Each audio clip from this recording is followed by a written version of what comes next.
ಬಾಬಾ ಎಂದರೆ ಆನಂದ, ಮಕ್ಕಳ ಬಾಳಿನ ಮಕರಂದ.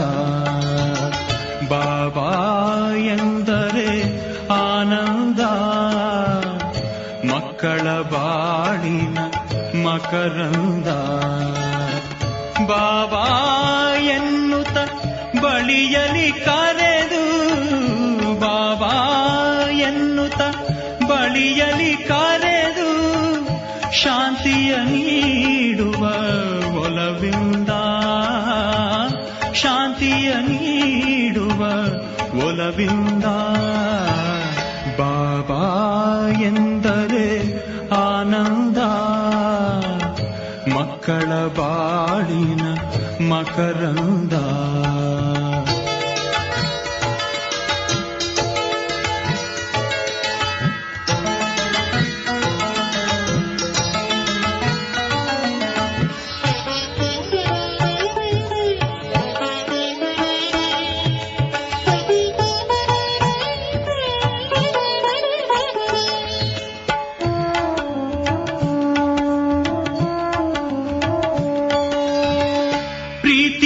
ಚಿಲುಮೆಯೇ ಬಾಬಾ, ಭೀತಿ ನಿವಾರಕ ಬಾಬಾ. ಪ್ರೀತಿಯ ಚಿಲುಮೆಯೇ ಬಾಬಾ,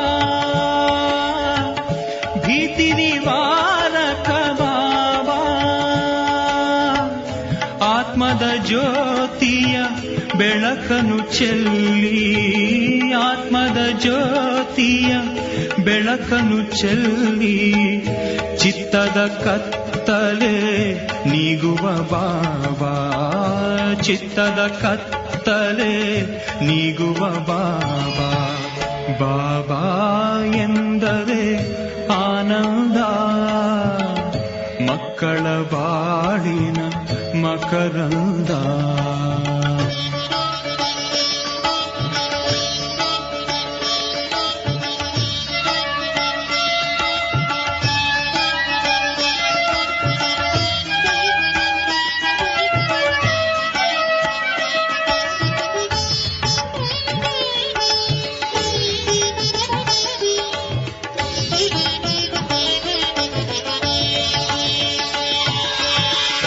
ಮಕ್ಕಳ ತಂದೆಯೇ ಬಾಬಾ,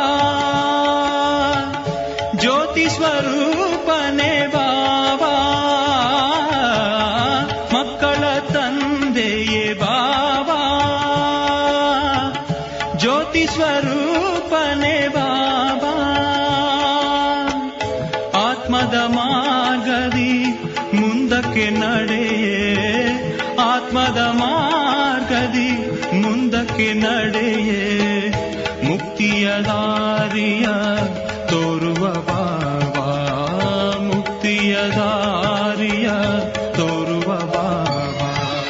ಬಾಬಾ ಎಂದರೆ ಆನಂದ, ಮಕ್ಕಳ ಬಾಳಿನ ಮಕರಂದ.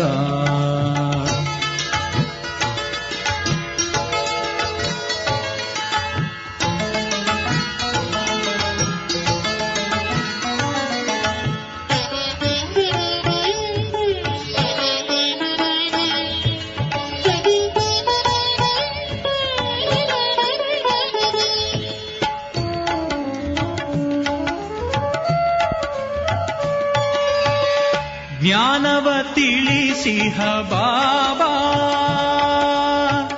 ಯೋಗವ ಕಲಿಸಿಹ ಬಾಬಾ. ಜ್ಞಾನವ ತಿಳಿಸಿಹ ಬಾಬಾ, ಯೋಗವ ಕಲಿಸಿಹ ಬಾಬಾ. ಯೋಗದ ಮಾರ್ಗದಿ ಮುಂದಕ್ಕೆ ನಡೆಯೇ, ಯೋಗದ ಮಾರ್ಗದಿ ಮುಂದಕ್ಕೆ ನಡೆಯೇ, ದೇಹದ ಸ್ಮೃತಿಯನು ಮರೆಸುವ ಬಾಬಾ, ದೇಹದ ಸ್ಮೃತಿಯನು ಮರೆಸುವ ಬಾಬಾ. ಬಾಬಾ ಎಂದರೆ ಆನಂದ, ಮಕ್ಕಳ ಬಾಳಿನ ಮಕರಂದ. ಬಾಬಾ ಬಾಬಾ ಎಂದರೆ ಆನಂದ, ಮಕ್ಕಳ ಬಾಳಿನ ಮಕರಂದ. ಬಾಬಾ ಎನ್ನುತ್ತ ಬಳಿಯಲಿ ಕರೆದು, ಬಾಬಾ ಎನ್ನುತ್ತ ಬಳಿಯಲಿ ಕರೆದು, ಶಾಂತಿಯ ನೀಡುವ ಒಲವಿಂದ, ಶಾಂತಿಯ ನೀಡುವ ಒಲವಿಂದ. ಬಾಬಾ ಎಂದರೆ ಆನಂದ, ಮಕ್ಕಳ ಬಾಳಿನ ಮಕರಂದ.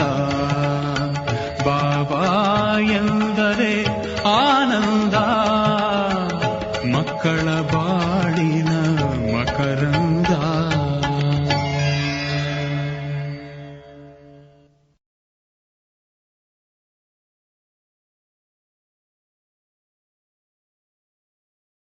ಓಂ ಶಾಂತಿ. ಇಂದಿನ ದಿನಾಂಕ 24/7/2025. ಪ್ರಾರ್ಥ ಮುರುಳಿ ಬಾಪ್ತಾದ ಮಧುಬನ. ಮಧುರ ಮಕ್ಕಳೇ, ನೀವು ಈ ವಿದ್ಯೆಯಿಂದ ತಮ್ಮ ಶಾಂತಿಧಾಮದ ಮೂಲಕ ಸುಖಧಾಮಕ್ಕೆ ಹೋಗುತ್ತೀರಿ. ಇದೇ ನಿಮ್ಮ ಗುರಿ ಧ್ಯೇಯವಾಗಿದೆ. ಇದನ್ನೆಂದು ಮರೆಯಬಾರದು.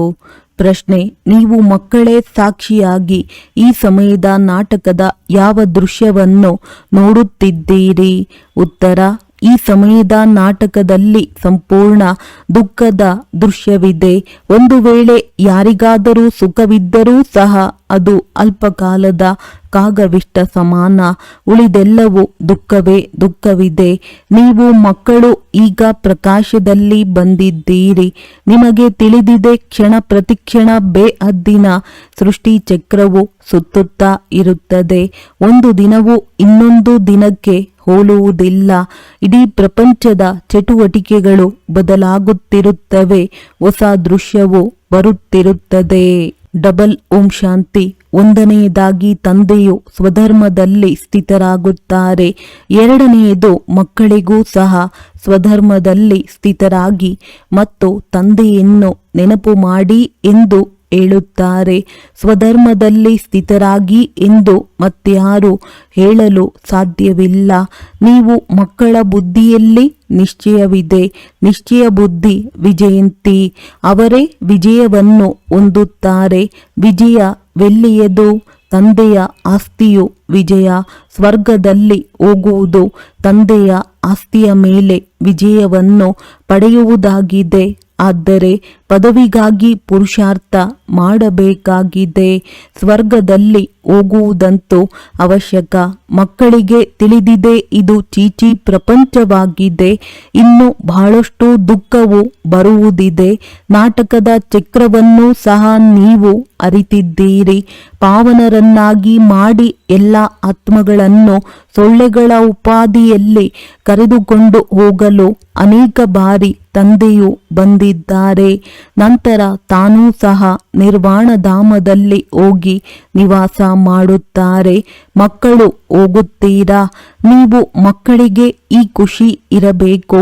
ಈ ವಿದ್ಯೆಯಿಂದ ನಾವು ಶಾಂತಿಧಾಮದ ಮೂಲಕ ನಮ್ಮ ಸುಖಧಾಮಕ್ಕೆ ಹೋಗುತ್ತೇವೆ. ಇದು ನಿಮ್ಮ ಗುರಿ ಧ್ಯೇಯವಾಗಿದೆ. ಇದನ್ನು ಮರೆಯಬಾರದು. ಪ್ರತಿನಿತ್ಯವೂ ಕೇಳುತ್ತೀರಿ, ನಮ್ಮನ್ನು ಪತಿತರಿಂದ ಪಾವನರನ್ನಾಗಿ ಮಾಡಲು ತಂದೆಯು ಓದಿಸುತ್ತಾರೆಂದು ತಿಳಿಯುತ್ತೀರಿ. ಪಾವನರಾಗಲು ತಂದೆಯು ನೆನಪಿನ ಸಹಜ ಉಪಾಯವನ್ನು ತಿಳಿಸುತ್ತಾರೆ. ಇದು ಸಹ ಹೊಸ ಮಾತಲ್ಲ. ಭಗವಂತನು ರಾಜಯೋಗವನ್ನು ಕಲಿಸಿದರೆಂದು ಬರೆಯಲ್ಪಟ್ಟಿದೆ. ಕೇವಲ ಕೃಷ್ಣನ ಹೆಸರನ್ನು ಹಾಕಿ ತಪ್ಪು ಮಾಡಿದ್ದಾರೆ. ಮಕ್ಕಳಿಗೆ ಸಿಗುತ್ತಿರುವ ಜ್ಞಾನವು ಗೀತೆಯಲ್ಲದೆ ಮತ್ಯಾವುದೋ ಶಾಸ್ತ್ರದಲ್ಲಿರುವುದು ಎಂದಲ್ಲ. ಮಕ್ಕಳಿಗೆ ತಿಳಿದಿದೆ, ತಂದೆಯ ಮಹಿಮೆಯಂತೂ ಮತ್ಯಾವ ಮನುಷ್ಯರಿಗೂ ಇಲ್ಲ. ತಂದೆಯು ಬರದೇ ಇದ್ದಿದ್ದರೆ ಸೃಷ್ಟಿ ಚಕ್ರವೇ ತಿರುಗುತ್ತಿರಲಿಲ್ಲ. ದುಃಖಧಾಮದಿಂದ ಸುಖಧಾಮ ಹೇಗಾಗುವುದು? ಸೃಷ್ಟಿ ಚಕ್ರವಂತೂ ತಿರುಗಲೇಬೇಕಾಗಿದೆ. ತಂದೆಯೂ ಸಹ ಅವಶ್ಯವಾಗಿ ಬರಲೇಬೇಕಾಗಿದೆ. ತಂದೆಯು ಎಲ್ಲರನ್ನೂ ಕರೆದುಕೊಂಡು ಹೋಗಲು ಬರುತ್ತಾರೆ. ಮತ್ತೆ ಚಕ್ರವು ಸುತ್ತುತ್ತದೆ. ತಂದೆಯು ಬರದಿದ್ದರೆ ಕಲಿಯುಗದಿಂದ ಹೇಗೆ ಸತ್ಯಯುಗವಾಗುವುದು. ಇವೆಲ್ಲ ಮಾತುಗಳು ಯಾವುದೇ ಶಾಸ್ತ್ರಗಳಲ್ಲಿಲ್ಲ, ರಾಜಯೋಗವಿರುವುದೇ ಗೀತೆಯಲ್ಲಿ. ಒಂದು ವೇಳೆ ಮಧುಬನದಲ್ಲಿ ಭಗವಂತನು ಬಂದಿದ್ದಾರೆಂದು ಅರ್ಥವಾಗಿ ಬಿಟ್ಟರೆ ಎಲ್ಲರೂ ಮಿಲನ ಮಾಡುವುದಕ್ಕಾಗಿ ಒಮ್ಮೆಲೆ ಓಡಿ ಬರುವರು. ಭಗವಂತನೊಂದಿಗೆ ಮಿಲನ ಮಾಡಬೇಕೆಂದು ಸನ್ಯಾಸಿಗಳು ಸಹ ಇಚ್ಛಿಸುತ್ತಾರೆ. ಹಿಂತಿರುಗಿ ಹೋಗಲು ಪತಿತ ಪಾವನ ತಂದೆಯನ್ನು ನೆನಪು ಮಾಡುತ್ತಾರೆ. ಈಗ ನೀವು ಮಕ್ಕಳು ಪದಮಾಪದಂ ಭಾಗ್ಯಶಾಲಿಗಳಾಗಿದ್ದೀರಿ. ಅಲ್ಲಿ ಅಪಾರ ಸುಖವಿರುತ್ತದೆ. ಹೊಸ ಪ್ರಪಂಚದಲ್ಲಿ ಯಾವ ದೇವಿ ದೇವತಾ ಧರ್ಮವಿತ್ತೋ ಅದು ಈಗಿಲ್ಲ. ತಂದೆಯು ಬ್ರಹ್ಮರವರ ಮೂಲಕವೇ ದೈವಿ ರಾಜ್ಯದ ಸ್ಥಾಪನೆ ಮಾಡುತ್ತಾರೆ. ಇದಂತೂ ಸ್ಪಷ್ಟವಾಗಿದೆ.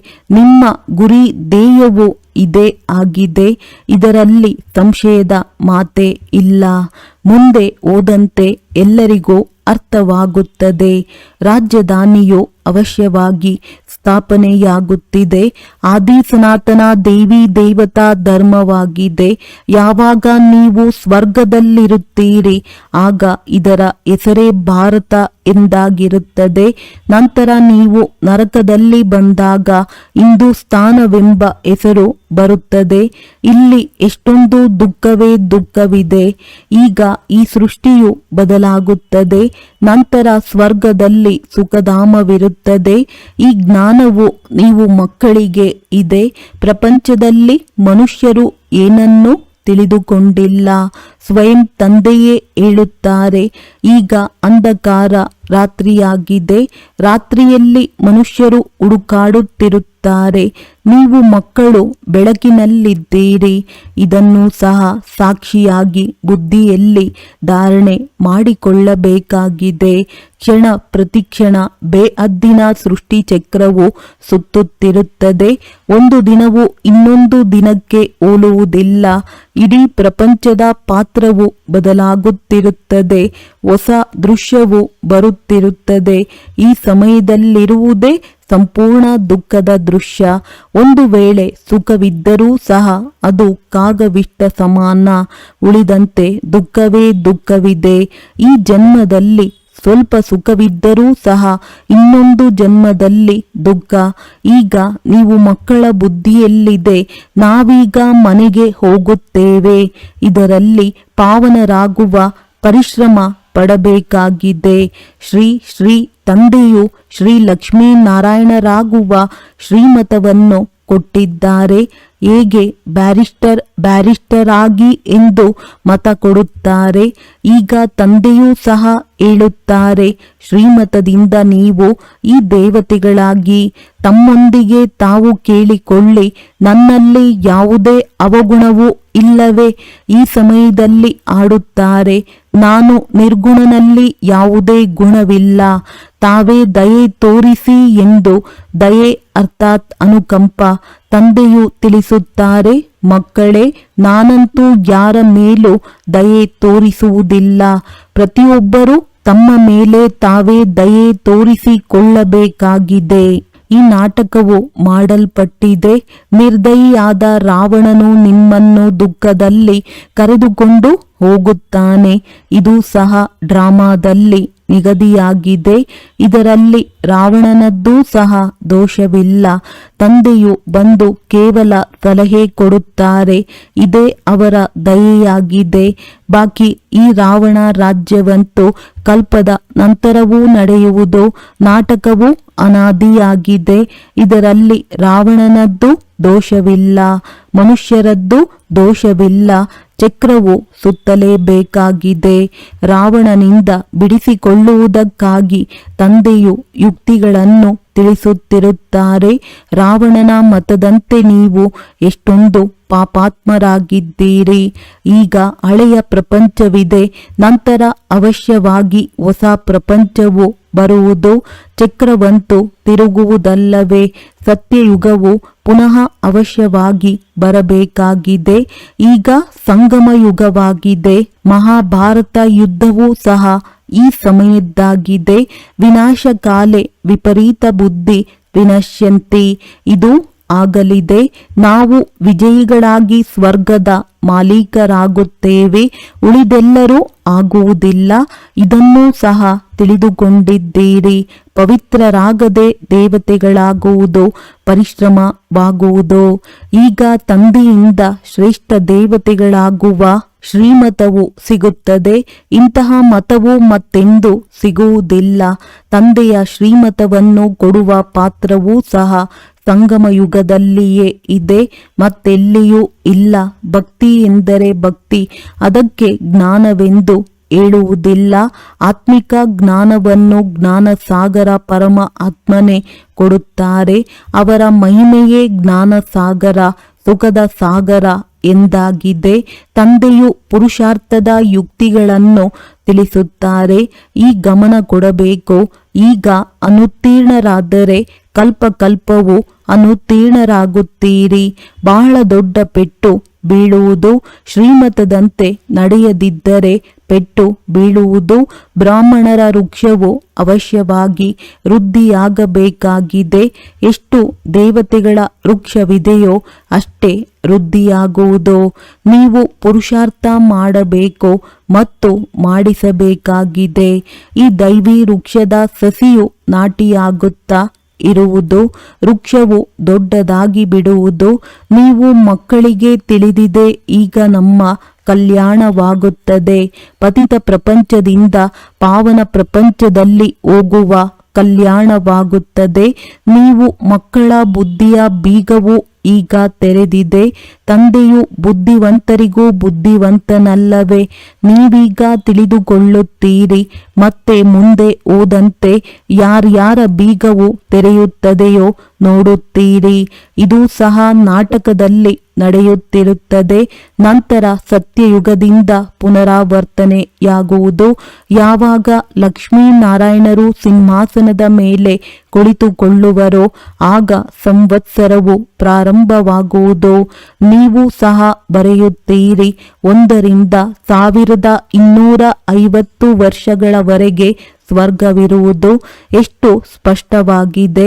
ಸತ್ಯನಾರಾಯಣನ ಕಥೆಯಾಗಿದೆ. ಇದು ಅಮರನಾಥನ ಕಥೆಯಲ್ಲವೇ? ನೀವೀಗ ಸತ್ಯವಾದ ಅಮರನಾಥನ ಕಥೆಯನ್ನು ಕೇಳುತ್ತೀರಿ. ನಂತರ ಅದರ ಗಾಯನವೂ ನಡೆಯುತ್ತದೆ. ಹಬ್ಬಗಳೆಲ್ಲವೂ ಈ ಸಮಯದ್ದಾಗಿದೆ. ನಂಬರ್ 1 ಹಬ್ಬವು ಶಿವತಂದೆಯದ್ದಾಗಿದೆ. ಕಲಿಯುಗದ ನಂತರ ಪ್ರಪಂಚವನ್ನು ಪರಿವರ್ತನೆ ಮಾಡಲು ತಂದೆಯು ಖಂಡಿತ ಬರಬೇಕಾಗುವುದು. ಯಾರಾದರೂ ಚಿತ್ರಗಳನ್ನು ಸ್ಪಷ್ಟವಾಗಿ ನೋಡಿದ್ದೇ ಆದರೆ ಲೆಕ್ಕವು ಎಷ್ಟು ಸ್ಪಷ್ಟವಾಗಿ ಮಾಡಲ್ಪಟ್ಟಿದೆ. ಇದು ನಿಮಗಾಗಿಯೇ ಇದೆ. ಕಲ್ಪದ ಹಿಂದೆ ಎಷ್ಟು ಪುರುಷಾರ್ಥ ಮಾಡಿದ್ದರೋ ಅಷ್ಟನ್ನೇ ಅವಶ್ಯವಾಗಿ ಮಾಡುತ್ತಾರೆ. ಇವರು ಸಾಕ್ಷಿಯಾಗಿ ಬ್ರಹ್ಮ ಅನ್ಯರ ಪುರುಷಾರ್ಥವನ್ನು ನೋಡುತ್ತಾರೆ. ತಮ್ಮ ಪುರುಷಾರ್ಥವನ್ನು ತಿಳಿದುಕೊಂಡಿದ್ದಾರೆ. ನೀವು ಸಹ ತಿಳಿದುಕೊಳ್ಳುತ್ತೀರಿ. ವಿದ್ಯಾರ್ಥಿಗಳು ತಮ್ಮ ವಿದ್ಯಾಭ್ಯಾಸವು ಹೇಗಿದೆ ಎಂಬುದನ್ನು ತಿಳಿದುಕೊಂಡಿರುವುದಿಲ್ಲವೇ? ನಾವು ಇಂತಹ ಸಬ್ಜೆಕ್ಟ್ನಲ್ಲಿ ಬಹಳ ಹಿಂದುಳಿದಿದ್ದೇವೆ ಎಂದು ಖಂಡಿತವಾಗಿ ಮನಸ್ಸು ತಿನ್ನುವುದು. ಮತ್ತೆ ಅನುತ್ತೀರ್ಣರಾಗಿ ಬಿಡುತ್ತಾರೆ. ಪರೀಕ್ಷೆಯ ಸಮಯದಲ್ಲಿ ಕಚ್ಚಾ ಆಗಿರುವವರ ಹೃದಯವು ಬಡಿದುಕೊಳ್ಳುತ್ತಿರುವುದು. ನೀವು ಮಕ್ಕಳು ಸಹ ಸಾಕ್ಷಾತ್ಕಾರ ಮಾಡುತ್ತೀರಿ. ಆದರೆ ಅನುತ್ತೀರ್ಣರಾದ ನಂತರ ಏನು ತಾನೇ ಮಾಡಲು ಸಾಧ್ಯ? ಶಾಲೆಯಲ್ಲಿಯೂ ಅನುತ್ತೀರ್ಣರಾದರೆ ಸಂಬಂಧಿಗಳು ಬೇಸರ ಪಡುತ್ತಾರೆ, ಶಿಕ್ಷಕರು ಬೇಸರವಾಗುತ್ತಾರೆ. ನಮ್ಮ ಶಾಲೆಯಿಂದ ಕಡಿಮೆ ಮಂದಿ ತೇರ್ಗಡೆಯಾದರೆಂದರೆ ಶಿಕ್ಷಕರು ಅಷ್ಟು ಒಳ್ಳೆಯವರಲ್ಲ, ಚೆನ್ನಾಗಿ ಓದಿಸಿಲ್ಲ, ಆದ್ದರಿಂದ ಕಡಿಮೆ ತೇರ್ಗಡೆಯಾದರೆಂದು ಹೇಳುತ್ತಾರೆ. ಅದೇ ರೀತಿ ತಂದೆಗೂ ಸಹ ತಿಳಿದಿದೆ. ಸೇವಾ ಕೇಂದ್ರಗಳಲ್ಲಿ ಯಾರ್ಯಾರು ಒಳ್ಳೆಯ ಟೀಚರ್ ಆಗಿದ್ದಾರೆ, ಚೆನ್ನಾಗಿ ಓದಿಸುತ್ತಾರೆ, ಯಾರು ಚೆನ್ನಾಗಿ ಓದಿಸಿ ಕರೆ ತರುತ್ತಾರೆಂದು ಎಲ್ಲವೂ ತಂದೆಗೆ ಗೊತ್ತಾಗುತ್ತದೆ. ತಂದೆಯು ತಿಳಿಸುತ್ತಾರೆ, ಮೋಡಗಳನ್ನು ಕರೆತನ್ನಿ. ಚಿಕ್ಕ ಮಕ್ಕಳನ್ನು ಕರೆತರುತ್ತೀರೆಂದರೆ ಅದರಲ್ಲಿ ಮೋಸವಿರುವುದು. ಒಂಟಿಯಾಗಿ ಹೊರಬರಬೇಕೆಂದರೆ ಬುದ್ಧಿಯು ಬಹಳ ಚೆನ್ನಾಗಿ ತಂದೆಯೊಂದಿಗೆ ತೊಡಗಿರುವವರಾಗಿರಲಿ, ಏಕೆಂದರೆ ಮಕ್ಕಳನ್ನಂತೂ ಅಲ್ಲಿಯೂ ನೋಡುತ್ತಿರುತ್ತೀರಿ. ತಂದೆಯು ತಿಳಿಸುತ್ತಾರೆ, ಈ ಹಳೆಯ ಪ್ರಪಂಚವಂತೂ ಸ್ಮಶಾನವಾಗಲಿದೆ. ಹೊಸ ಮನೆಯು ಕಟ್ಟುವಾಗ ನಮ್ಮ ಹೊಸ ಮನೆಯು ತಯಾರಾಗುತ್ತಿದೆ ಎಂದು ಬುದ್ಧಿಯಲ್ಲಿರುತ್ತದೆ. ಉದ್ಯೋಗ ವ್ಯವಹಾರಗಳನ್ನಂತೂ ಮಾಡುತ್ತಿರುತ್ತಾರೆ, ಆದರೆ ಬುದ್ಧಿಯು ಹೊಸ ಮನೆಯ ಕಡೆ ಇರುತ್ತದೆ. ಸುಮ್ಮನೆ ಕುಳಿತು ಬಿಡುವುದಿಲ್ಲ. ಅದು ಹದ್ದಿನ ಮಾತು. ಇದು ಬೇಹದ್ದಿನ ಮಾತಾಗಿದೆ. ಪ್ರತಿ ಕಾರ್ಯ ಮಾಡುತ್ತಾ ಸ್ಮೃತಿ ಇರಲಿ, ನಾವೀಗ ಮನೆಗೆ ಹೋಗಿ ನಂತರ ನಮ್ಮ ರಾಜಧಾನಿಯಲ್ಲಿ ಬರುತ್ತೇವೆ. ಆಗ ಅಪಾರ ಖುಷಿ ಇರುವುದು. ತಂದೆಯು ತಿಳಿಸುತ್ತಾರೆ, ಮಕ್ಕಳೇ, ತಮ್ಮ ಮಕ್ಕಳು ಮೊದಲಾದವರ ಸಂಭಾಲನೆಯನ್ನು ಮಾಡಬೇಕಾಗಿದೆ. ಆದರೆ ಬುದ್ಧಿಯು ತಂದೆಯ ಕಡೆ ತೊಡಗಿರಲಿ. ನೆನಪು ಮಾಡದಿದ್ದರೆ ಪವಿತ್ರರಾಗಲು ಸಾಧ್ಯವಿಲ್ಲ. ನೆನಪಿನಿಂದ ಪವಿತ್ರ, ಜ್ಞಾನದಿಂದ ಸಂಪಾದನೆ. ಇಲ್ಲಂತೂ ಎಲ್ಲರೂ ಪತಿತರಿದ್ದಾರೆ. ಎರಡು ತೀರಗಳಿವೆ. ತಂದೆಗೆ ಅಂಬಿಗನೆಂದು ಹೇಳುತ್ತಾರೆ, ಆದರೆ ಅರ್ಥವನ್ನು ತಿಳಿದುಕೊಂಡಿಲ್ಲ. ನಿಮಗೆ ತಿಳಿದಿದೆ, ತಂದೆಯು ಆ ತೀರಕ್ಕೆ ಕರೆದುಕೊಂಡು ಹೋಗುತ್ತಾರೆ. ಆತ್ಮಕ್ಕೆ ತಿಳಿದಿದೆ, ನಾವೀಗ ತಂದೆಯನ್ನು ನೆನಪು ಮಾಡಿ ಬಹಳ ಸಮೀಪಕ್ಕೆ ಹೋಗುತ್ತಿದ್ದೇವೆ. ಅಂಬಿಗ ಎಂಬ ಹೆಸರನ್ನೂ ಸಹ ಅರ್ಥಸಹಿತವಾಗಿ ಇಟ್ಟಿದ್ದೀರಲ್ಲವೇ? ಅಂಬಿಗನೇ, ನನ್ನ ದೋಣಿಯನ್ನು ಪಾರು ಮಾಡು ಎಂದು ಹೀಗೆ ಮಹಿಮೆ ಮಾಡುತ್ತಾರೆ. ಸತ್ಯಯುಗದಲ್ಲಿ ಈ ರೀತಿ ಹೇಳುತ್ತಾರೆಯೇ? ಕಲಿಯುಗದಲ್ಲಿ ಕೂಗುತ್ತಾರೆ. ನೀವು ಮಕ್ಕಳು ತಿಳಿದುಕೊಂಡಿದ್ದೀರಿ, ಬುದ್ಧಿಹೀನರಂತೂ ಇಲ್ಲಿ ಬರಬಾರದಾಗಿದೆ. ತಂದೆಯು ಇದನ್ನು ನಿಷೇಧಿಸಿದ್ದಾರೆ. ನಿಶ್ಚಯವಿಲ್ಲದವರನ್ನು ಎಂದು ಕರೆತರಬಾರದು. ಅಂಥವರು ಏನನ್ನು ತಿಳಿದುಕೊಳ್ಳುವುದಿಲ್ಲ. ಮೊದಲು ಅವರಿಗೆ 7 ದಿನಗಳ ಕೋರ್ಸನ್ನು ಕೊಡಿ. ಕೆಲವರಿಗಂತೂ 2 ದಿನಗಳಲ್ಲಿಯೇ ಬಾಣವು ನಾಟುತ್ತದೆ. ಅವರಿಗೆ ಇಷ್ಟವಾಗಿ ಬಿಟ್ಟರೆ ಮತ್ತೆ ಇದನ್ನು ಬಿಡುವುದಿಲ್ಲ. ನಾವು ಇನ್ನೂ 7 ದಿನಗಳ ಕಾಲ ಕಲಿಯುತ್ತೇವೆಂದು ಹೇಳುತ್ತಾರೆ. ಇವರು ಈ ಕುಲದವರೆಂದು ನಿಮಗೆ ಅರ್ಥವಾಗಿ ಬಿಡುತ್ತದೆ. ತೀಕ್ಷ್ಣ ಬುದ್ಧಿಯವರಾಗಿದ್ದರೆ ಅವರು ಯಾವುದೇ ಮಾತಿನ ಚಿಂತೆ ಮಾಡುವುದಿಲ್ಲ. ಒಂದು ನೌಕರಿಯು ಬಿಟ್ಟು ಹೋದರೆ ಇನ್ನೊಂದು ಸಿಗುವುದು. ಯಾರು ಬಹಳ ಪ್ರಿಯ ಮಕ್ಕಳಿದ್ದಾರೆಯೋ ಅವರ ನೌಕರಿಯು ಎಂದೂ ಬಿಟ್ಟು ಹೋಗುವುದಿಲ್ಲ. ತಾವೇ ಆಶ್ಚರ್ಯಚಕಿತರಾಗುತ್ತಾರೆ. ಬಾಬಾ, ನಮ್ಮ ಪತ್ನಿಯ ಬುದ್ಧಿಯ ಬೀಗವನ್ನು ತೆರೆಯಿರಿ ಎಂದು ಕೆಲವರು ಹೇಳುತ್ತಾರೆ.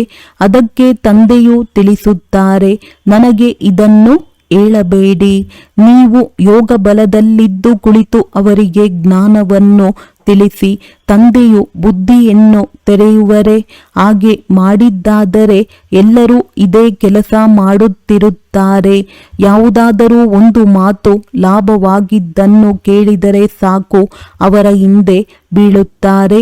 ಹೊಸ ಆತ್ಮವು ಬಂದಾಗ ಅವರ ಮಹಿಮೆಯು ಅವಶ್ಯವಾಗಿ ಹೊರ ಬರುವುದಿಲ್ಲವೇ? ನಂತರ ಅನೇಕರು ಅವರಿಗೆ ಅನುಯಾಯಿಗಳಾಗುತ್ತಾರೆ. ಆದ್ದರಿಂದ ಇವೆಲ್ಲ ಮಾತುಗಳನ್ನು ನೋಡಲೇಬಾರದು. ನೋಡಿಕೊಳ್ಳುವುದಾದರೆ ನಾನು ಎಷ್ಟು ಓದುತ್ತಿದ್ದೇನೆಂದು ತಮ್ಮನ್ನು ತಾವು ನೋಡಿಕೊಳ್ಳಬೇಕಾಗಿದೆ. ಈ ತಂದೆಯೂ ಸಹ ತನ್ನೊಂದಿಗೆ ತಾನೇ ಚರ್ಚೆ ನಡೆಸುತ್ತಾರೆ. ತಂದೆಯನ್ನು ನೆನಪು ಮಾಡಿ ಎಂದು ಕೇವಲ ಹೇಳುವುದಾದರೆ ಇದನ್ನು ಮನೆಯಲ್ಲಿದ್ದು ಮಾಡಿಕೊಳ್ಳಬಹುದು. ಆದರೆ ತಂದೆಯು ಜ್ಞಾನ ಸಾಗರನಾಗಿದ್ದಾರೆ. ಅಂದ ಮೇಲೆ ಅವಶ್ಯವಾಗಿ ಜ್ಞಾನವನ್ನು ಕೊಡುವವರಲ್ಲವೇ? ಇದು ಮುಖ್ಯ ಮಾತಾಗಿದೆ. ಮನ್ಮನಾಭವ ಜೊತೆಯಲ್ಲಿ ಸೃಷ್ಟಿಯ ಆದಿ ಮಧ್ಯ ಅಂತ್ಯದ ರಹಸ್ಯವನ್ನು ತಿಳಿಸುತ್ತಾರೆ. ಚಿತ್ರಗಳು ಸಹ ಈ ಸಮಯದಲ್ಲಿ ಬಹಳ ಒಳ್ಳೊಳ್ಳೆಯ ಚಿತ್ರಗಳು ಬಂದಿವೆ. ಅದರ ಅರ್ಥವನ್ನು ತಂದೆಯು ತಿಳಿಸುತ್ತಾರೆ. ವಿಷ್ಣುವಿನ ನಾಭಿಯಿಂದ ಬ್ರಹ್ಮನನ್ನು ತೋರಿಸಿರುವುದೇಕೆ? ಇದು ಸರಿಯೇ ತಪ್ಪೇ ಎಂಬುದನ್ನು ತಂದೆಯೇ ತಿಳಿಸುತ್ತಾರೆ. ಮನೋಹರ ಚಿತ್ರಗಳನ್ನು ಸಹ ಬಹಳಷ್ಟು ರಚಿಸುತ್ತಾರಲ್ಲವೇ? ಕೆಲವು ಶಾಸ್ತ್ರಗಳಲ್ಲಿ ಚಕ್ರವನ್ನು ತೋರಿಸಿದ್ದಾರೆ. ಆದರೆ ಇದರ ಕಾಲಾವಧಿಯನ್ನು ಕೆಲವರು ಕೆಲವೊಂದು ರೀತಿಯಲ್ಲಿ ಬರೆದಿದ್ದಾರೆ. ಅನೇಕ ಮತಗಳಿವೆಯಲ್ಲವೇ? ಶಾಸ್ತ್ರಗಳಲ್ಲಿ ಹದ್ದಿನ ಮಾತುಗಳನ್ನು ಬರೆದಿದ್ದಾರೆ. ತಂದೆಯು ಬೇಹದ್ದಿನ ಮಾತನ್ನು ತಿಳಿಸುತ್ತಾರೆ. ಇಡೀ ಪ್ರಪಂಚದಲ್ಲಿ ರಾವಣ ರಾಜ್ಯವಿತ್ತು. ನಾವು ಹೇಗೆ ಪತಿತರಾದೆವು, ನಂತರ ಹೇಗೆ ಪಾವನರಾಗುತ್ತೇವೆ ಎಂಬುದು ನಿಮ್ಮ ಬುದ್ಧಿಯಲ್ಲಿದೆ. ನಂತರ ಕೊನೆಯಲ್ಲಿ ಅನ್ಯ ಧರ್ಮದವರು ಬರುತ್ತಾರೆ. ಬಹಳ ವಿಭಿನ್ನತೆ ಇದೆ. ಒಬ್ಬರು ಇನ್ನೊಬ್ಬರಿಗೆ ಹೋಲುವುದಿಲ್ಲ. ಒಂದೇ ರೂಪದವರು ಇಬ್ಬರಿರಲು ಸಾಧ್ಯವಿಲ್ಲ. ಇದು ಮಾಡಲ್ಪಟ್ಟ ನಾಟಕವಾಗಿದೆ. ಇದು ಪುನರಾವರ್ತನೆಯಾಗುತ್ತಿರುತ್ತದೆ. ತಂದೆಯು ಮಕ್ಕಳಿಗೆ ತಿಳಿಸಿಕೊಡುತ್ತಾರೆ. ಸಮಯವು ಇನ್ನೂ ಕಡಿಮೆಯಾಗುತ್ತಾ ಹೋಗುತ್ತದೆ. ಅಂದಾಗ ತಮ್ಮ ಪರಿಶೀಲನೆ ಮಾಡಿಕೊಳ್ಳಿ. ನಾವು ಎಷ್ಟು ಖುಷಿಯಲ್ಲಿರುತ್ತೇವೆ. ನಾವು ಯಾವುದೇ ವಿಕರ್ಮವನ್ನು ಮಾಡಬಾರದು. ಬಿರುಗಾಳಿಗಳಂತೂ ಬರುತ್ತವೆ. ತಂದೆಯು ತಿಳಿಸುತ್ತಾರೆ, ಮಕ್ಕಳೇ, ಅಂತರ್ಮುಖಿಯಾಗಿ ತಮ್ಮ ಚಾರ್ಟನ್ನು ಇಟ್ಟುಕೊಳ್ಳಿ. ಆಗ ನಿಮ್ಮಿಂದಾಗುವ ತಪ್ಪುಗಳನ್ನು ತಿದ್ದುಕೊಳ್ಳಲು ಸಾಧ್ಯ. ಹೀಗೆ ಮಾಡುವುದು ಯೋಗ ಬಲದಿಂದ ತಮ್ಮನ್ನು ಕ್ಷಮೆ ಮಾಡಿಕೊಂಡ ಹಾಗೆ. ತಂದೆಯು ಕ್ಷಮಿಸುವುದಿಲ್ಲ. ನಾಟಕದಲ್ಲಿ ಕ್ಷಮೆಯ ಶಬ್ದವೇ ಇಲ್ಲ. ನೀವು ನೆನಪಿನ ಪರಿಶ್ರಮ ಪಡಬೇಕು. ಮನುಷ್ಯರು ಪಾಪಗಳ ಶಿಕ್ಷೆಯನ್ನು ತಾವೇ ಭೋಗಿಸುತ್ತಾರೆ. ಕ್ಷಮೆಯ ಮಾತೇ ಇಲ್ಲ.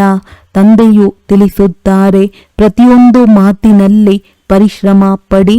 ತಂದೆಯು ಆತ್ಮರಿಗೆ ಯುಕ್ತಿಯನ್ನು ತಿಳಿಸುತ್ತಾರೆ. ತಂದೆಯನ್ನು ಹಳೆಯ ರಾವಣನ ದೇಶದಲ್ಲಿ ಬನ್ನಿ, ನಾವು ಪತಿತರನ್ನು ಪಾವನ ಮಾಡಿ ಎಂದು ಕರೆಯುತ್ತಾರೆ. ಆದರೆ ಮನುಷ್ಯರು ತಿಳಿದುಕೊಂಡಿಲ್ಲ. ಅವರದ್ದು ಆಸುರಿ ಸಂಪ್ರದಾಯವಾಗಿದೆ. ನೀವು ಬ್ರಾಹ್ಮಣ ಸಂಪ್ರದಾಯ, ದೈವಿ ಸಂಪ್ರದಾಯದವರಾಗುತ್ತಿದ್ದೀರಿ. ಮಕ್ಕಳು ಪುರುಷಾರ್ಥವನ್ನು ಸಹ ನಂಬರ್ ವಾರ್ ಮಾಡುತ್ತಿದ್ದೀರಿ. ಪುರುಷಾರ್ಥದಲ್ಲಿಯೂ ಮಕ್ಕಳು ನಂಬರ್ ವಾರ್ ಮಾಡುತ್ತಾರೆ. ಇವರ ಅದೃಷ್ಟದಲ್ಲಿ ಇಷ್ಟೇ ಇದೆ ಎಂದು ಹೇಳಲಾಗುತ್ತದೆ. ತಮ್ಮ ಸಮಯವನ್ನು ವ್ಯರ್ಥ ಮಾಡುತ್ತಾರೆ. ಅಂಥವರು ಜನ್ಮ ಜನ್ಮಾಂತರ ಕಲ್ಪಾಂತರ ಶ್ರೇಷ್ಠ ಪದವಿಯನ್ನು ಪಡೆಯಲು ಸಾಧ್ಯವಿಲ್ಲ. ತಮಗೆ ತಾವೇ ನಷ್ಟವನ್ನುಂಟು ಮಾಡಿಕೊಳ್ಳಬಾರದು. ಏಕೆಂದರೆ ಈ ಸಮಯದಲ್ಲಿಯೇ ನಿಮ್ಮದ್ದು ಜಮಾ ಆಗುತ್ತದೆ. ನಂತರ ನಷ್ಟದಲ್ಲಿ ಹೊರಟು ಹೋಗುತ್ತೀರಿ. ರಾವಣ ರಾಜ್ಯದಲ್ಲಿ ಎಷ್ಟೊಂದು ನಷ್ಟವಾಗುತ್ತದೆ. ಒಳ್ಳೆಯದು ಮಧುರಾತಿ ಮಧುರ ಅಗಲಿ ಮರಳಿ ಸಿಕ್ಕಿರುವ ಮಕ್ಕಳ ಪ್ರತಿ ಮಾತ್ಪಿತಾ ಬಾಪ್ ತಾದಾರವರ ನೆನಪು, ಪ್ರೀತಿ ಹಾಗೂ ಸುಪ್ರಭಾತ. ಆತ್ಮೀಯ ಮಕ್ಕಳಿಗೆ ಆತ್ಮೀಯ ತಂದೆಯ ನಮಸ್ತೆ. ಧಾರಣೆಗಾಗಿ ಮುಖ್ಯ ಸಾರ: ಅಂತರ್ಮುಖಿಯಾಗಿ ತಮ್ಮ ಪರಿಶೀಲನೆ ಮಾಡಿಕೊಳ್ಳಬೇಕು. ಏನೆಲ್ಲ ತಪ್ಪುಗಳಾಗುತ್ತವೆಯೋ ಅದನ್ನು ಹೃದಯಪೂರ್ವಕವಾಗಿ ಅರ್ಥ ಮಾಡಿಕೊಂಡು ಯೋಗ ಬಲದಿಂದ ಕ್ಷಮೆ ಮಾಡಿಕೊಳ್ಳಬೇಕಾಗಿದೆ. ತಮ್ಮ ಪರಿಶ್ರಮ ಪಡಬೇಕಾಗಿದೆ. ತಂದೆಯ ಯಾವ ಸಲಹೆ ಸಿಗುತ್ತದೆಯೋ ಅದರಂತೆಯೇ ಪೂರ್ಣ ನಡೆದು ತಮ್ಮ ಮೇಲೆ ತಾವೇ ದಯೆ ತೋರಿಸಿಕೊಳ್ಳಬೇಕಾಗಿದೆ. ಸಾಕ್ಷಿಯಾಗಿ ತನ್ನ ಮತ್ತು ಅನ್ಯರ ಪುರುಷಾರ್ಥವನ್ನು ನೋಡಬೇಕಾಗಿದೆ. ಎಂದೂ ತಮಗೆ ತಾವು ನಷ್ಟ ಮಾಡಿಕೊಳ್ಳಬಾರದು. ವರದಾನ: ವಿಶ್ವ ಕಲ್ಯಾಣದ ಭಾವನೆಯ ಮೂಲಕ ಪ್ರತಿಯೊಂದು ಆತ್ಮನ ಸುರಕ್ಷತೆಯ ಯೋಜನೆಯನ್ನು ಮಾಡುವಂತಹ ಸತ್ಯ ದಯಾಹೃದಯಿ ಭವ. ವರ್ತಮಾನ ಸಮಯದಲ್ಲಿ ಕೆಲವು ಆತ್ಮರು ತಮಗೆ ತಾವೇ ಸ್ವಯಂನ ಅಕಲ್ಯಾಣಕ್ಕೆ ನಿಮಿತ್ತರಾಗಿದ್ದಾರೆ. ಅವರಿಗಾಗಿ ದಯಾಹೃದಯಿಗಳಾಗಿ ಏನಾದರೂ ಯೋಜನೆ ಮಾಡಿರಿ. ಯಾವುದೇ ಆತ್ಮನ ಪಾತ್ರವನ್ನು ನೋಡುತ್ತಾ ಸ್ವಯಂ ತಾವು ಏರುಪೇರಿನಲ್ಲಿ ಬರಬಾರದು. ಆದರೆ ಅವರ ಸುರಕ್ಷತೆಯ ಸಾಧನವನ್ನು ಯೋಚಿಸಿರಿ. ಈ ರೀತಿಯೆಲ್ಲ ಇದಂತೂ ಆಗುತ್ತಿರುತ್ತದೆ. ವೃಕ್ಷವಂತೂ ಬಿದ್ದು ಹೋಗಲೇಬೇಕು. ಮಾಡಲೇಬೇಕು. ಅಲ್ಲ, ಬಂದಿರುವ ವಿಘ್ನಗಳನ್ನು ಸಮಾಪ್ತಿ ಮಾಡಿರಿ. ವಿಶ್ವ ಕಲ್ಯಾಣಕಾರಿ ಅಥವಾ ವಿಘ್ನ ವಿನಾಶಕನ ಟೈಟಲ್ ಏನಿದೆ ಅದರ ಅನುಸಾರವಾಗಿ ಸಂಕಲ್ಪ, ವಾಣಿ ಮತ್ತು ಕರ್ಮದಲ್ಲಿ ದಯಾಹೃದಯಿಯಾಗಿ ವಾಯುಮಂಡಲವನ್ನು ಪರಿವರ್ತನೆ ಮಾಡುವುದರಲ್ಲಿ ಸಹಯೋಗಿಯಾಗಿರಿ. ಸ್ಲೋಗನ್: ಅವರೇ ಕರ್ಮಯೋಗಿಯಾಗಲು ಸಾಧ್ಯ ಯಾರ ಬುದ್ಧಿಯ ಮೇಲೆ ಗಮನದ ಭದ್ರತೆಯನ್ನಿಡುತ್ತಾರೆ. ಅವ್ಯಕ್ತ ಸೂಚನೆ: ಸಂಕಲ್ಪ ಶಕ್ತಿಯನ್ನು ಜಮಾ ಮಾಡಿ ಶ್ರೇಷ್ಠ ಸೇವೆಗೆ ನಿಮಿತ್ತರಾಗಿ. ಅಂತ್ಯದಲ್ಲಿ ಫೈನಲ್ ಪೇಪರ್ನ ಕ್ವೆಶ್ಚನ್ ಆಗಿರುವುದು ಸೆಕೆಂಡ್ನಲ್ಲಿ ಫುಲ್ ಸ್ಟಾಪ್, ಇದರಲ್ಲಿಯೇ ನಂಬರ್ ಸಿಗುವುದು. ಸೆಕೆಂಡಿಗಿಂತ ಜಾಸ್ತಿ ಆಯ್ತು ಎಂದರೆ ಫೇಲ್ ಆಗಿ ಬಿಡುವಿರಿ. ಒಬ್ಬ ತಂದೆ ಹಾಗೂ ನಾನು ಮೂರನೆಯವರ ಯಾವುದೇ ಮಾತು ಬರಬಾರದು. ಈಗಲ್ಲ ಇದನ್ನು ಮಾಡಿ ಮುಗಿಸುತ್ತೇನೆ, ಇದನ್ನು ನೋಡುತ್ತೇನೆ, ಈಗಾಯಿತು, ಇದು ಆಗಲಿಲ್ಲ, ಹೀಗೆ ಏಕೆ ಆಯಿತು, ಇದು ಏನು ಆಯಿತು, ಇಂತಹ ಯಾವುದೇ ಸಂಕಲ್ಪ ಬಂದಿತು ಎಂದರೆ ಅಂತಿಮ ಪೇಪರ್ನಲ್ಲಿ ಪಾಸ್ ಆಗಲು ಸಾಧ್ಯವಿಲ್ಲ. ಒಳ್ಳೆಯದು. ಓಂ ಶಾಂತಿ.